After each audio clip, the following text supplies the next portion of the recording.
Chapter 19, The Thornbush Pit. The mermaids escorted the twins through the ocean and up a river into the northern part of the sleeping kingdom. Alex and Connor were only a few miles away from the Thornbush Pit and began their walk to the place where they would find the last wishing spell item. "How do we get the wishing spell to work once we find the knife?" Connor asked.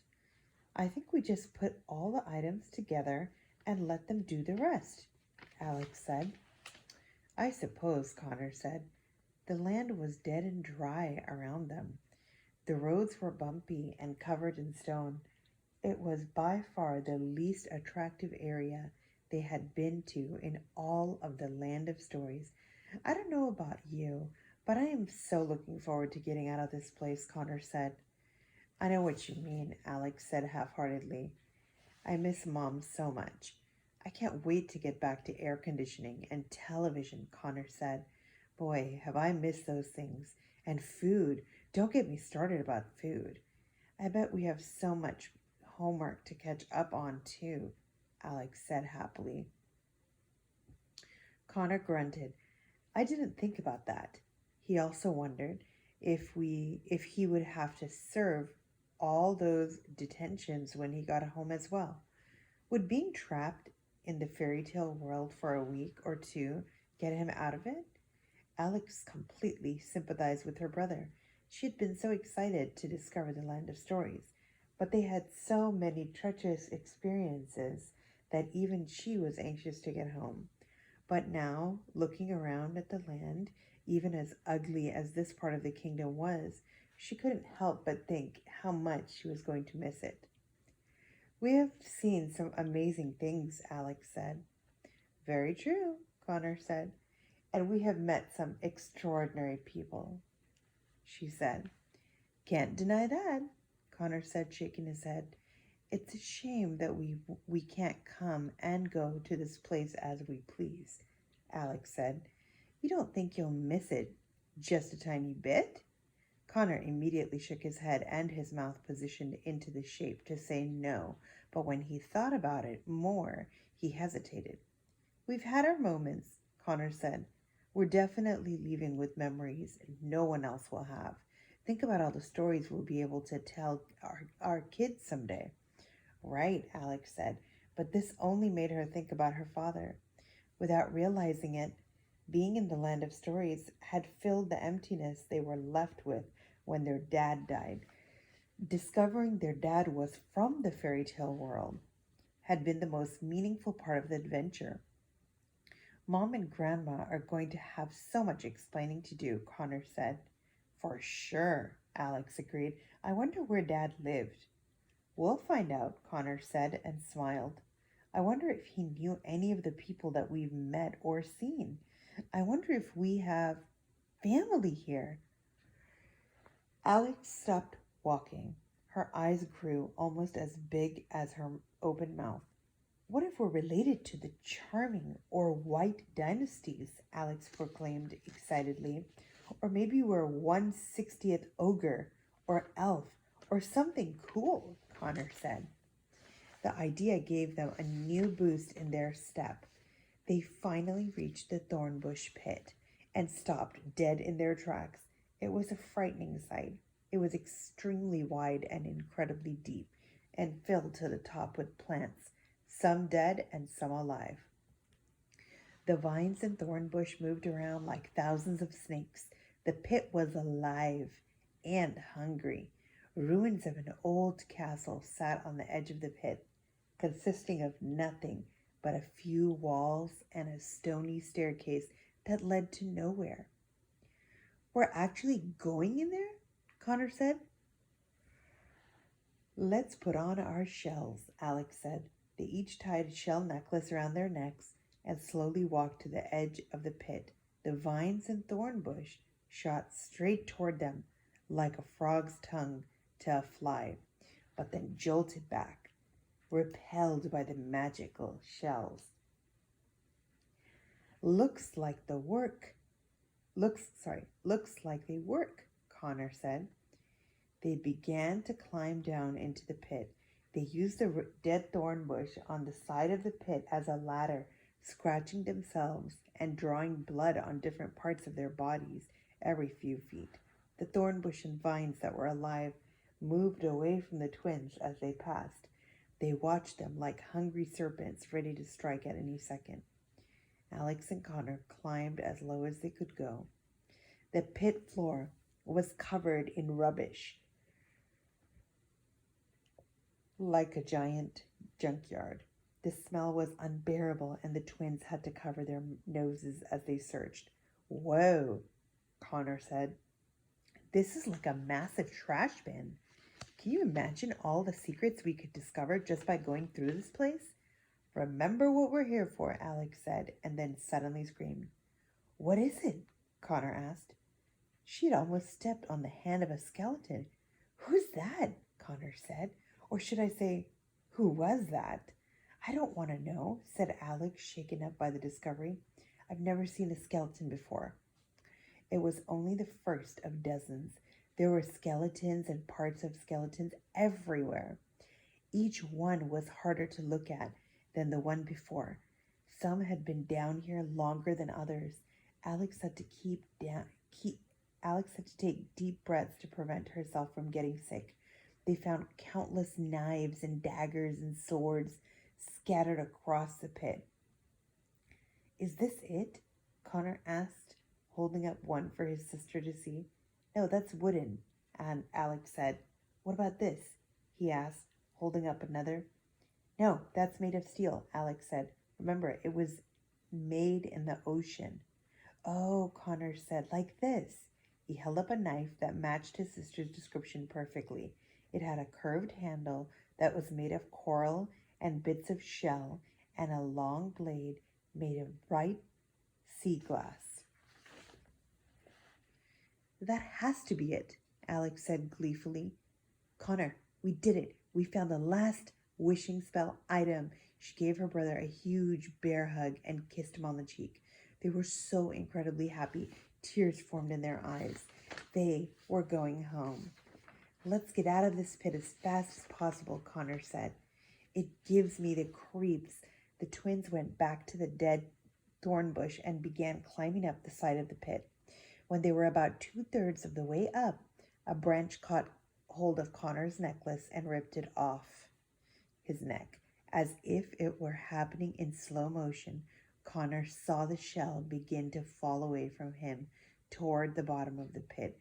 He reached for it, but it was too late. It was gone. The shell hit the bottom of the pit floor and shattered. Alex and Connor looked down at the broken shell and then looked at each other with the same horrified expression. Oops, Connor whispered.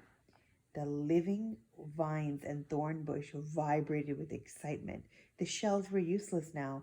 Vines began shooting toward the twins. We've got to get out of here, Alex yelled, and the twins rushed up the side of the pit faster than they had ever climbed anything before. Their fingertips were just about to reach the top of the pit when vines wrapped themselves around Alex's and Connor's feet and dragged them downward.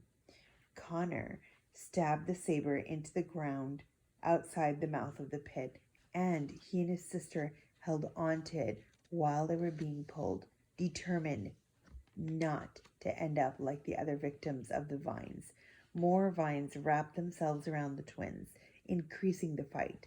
Alex and Connor were nearly completely covered in plants. Alex lost her grip around the knife and began to fall back into the pit, but Connor grabbed hold of her just in time. He couldn't hold on to both for much longer.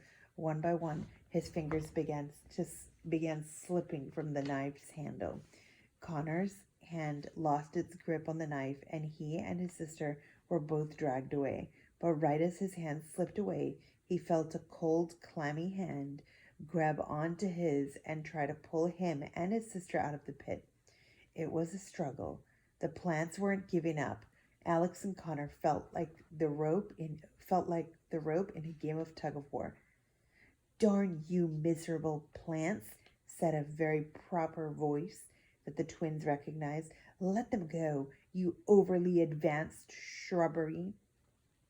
With one final tug, Most of the vines broke, and Alex and Connor were saved. Their momentum piled them on top of whoever had just saved them. Froggy?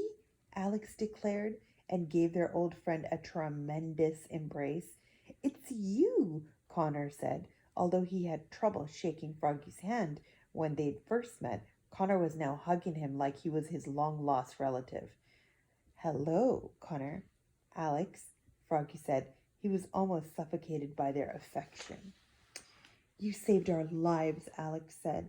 How did you know we were here? Connor asked. Froggy got to his feet, straightened the tie of his suit, and helped the twins up. I've been looking for you two for days, Froggy said. The amount of ground you've covered is remarkable. Thank goodness I crossed paths with those mermaids, or I would have never found you. I'm so proud of you, Alex said. You're out of your house. You're out in the world. What made you come out of your hole in the ground? Connor said. The fairy godmother is looking for you two, Froggy said. The twins were very surprised and confused to hear this. What? Connor said. What does she want with us? Oh no, Alex said. The glass slipper. She must know I broke it and is furious. Glass slipper? Froggy said with a raised eyebrow equivalent. Alex shyly looked around. Well, yes, she said. We've been busy collecting. She opened her bag and let Froggy peer into it. You've collected all the wishing spell items. Already? Froggy asked. He wasn't sure whether to be proud or shocked. Yep, Connor said, pulling the knife out of the ground. And believe me, it wasn't easy. We've got the very last item, Alex said happily. We can go home. Froggy was speechless. The two children had done something he had only dreamed about doing for years. That's extraordinary, children, Froggy said, but his expression deflated to a worried one. But you can't go home yet. Why not? Alex asked. Yeah, Connor said. Why not? Froggy was the one who had introduced them to the wishing spell in the first place. Why was he saying they couldn't use it now? I promised the fairy godmother that I would bring you to her, Froggy said, and in exchange, she said that she would turn me back into my human form. Please, you must let me take you to her. The twins could tell that he didn't want to ask this of them, but he was desperately hoping they would agree. Froggy, you have no idea what we've been through to get all these items, Alex said. We want to go home, Connor added, now.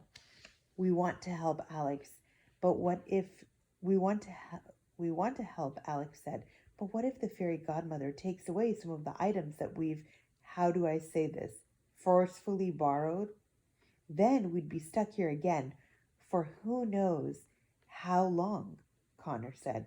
Froggy looked ashamed of himself.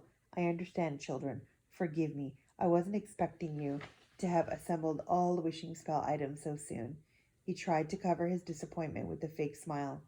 Can I help you assemble the wishing spell then? Alex and Connor each looked to the other, feeling incredibly guilty.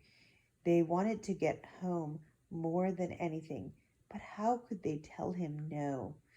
He had done so much for them. I suppose sticking around for another day wouldn't be so bad, Connor said, knowing his sister was thinking the exact same thing. It would be a shame to end our journey here, Alex said. Children, you can't stay for me, Froggy said. You've got everything you need. Please don't let me stop you. We'd still be lost somewhere in the dwarf forest without you, Froggy, Alex said. And if the fairy godmother tries to take our stuff, we'll just run like crazy away from her, Connor said. We've gotten so good at it. You've got to see us in action. Froggy's big round eyes became more watery than usual. Children, you are the kindest souls I have ever been fortunate enough to meet. The twins smiled at him. Doing this for him made them feel better than they had felt in their entire stay in the land of stories. Where to? Alex asked him. Suddenly a piercing scream sounded across the land. All three of them jerked their heads toward it. Let me go, a woman screamed. What's going on? Alex asked. Soon they heard a galloping horse, approaching, and felt the thumps of its hooves through the ground. Coming toward them at full speed from the distance was a familiar cream-colored horse. "It's Porridge," Connor said, "and Goldilocks."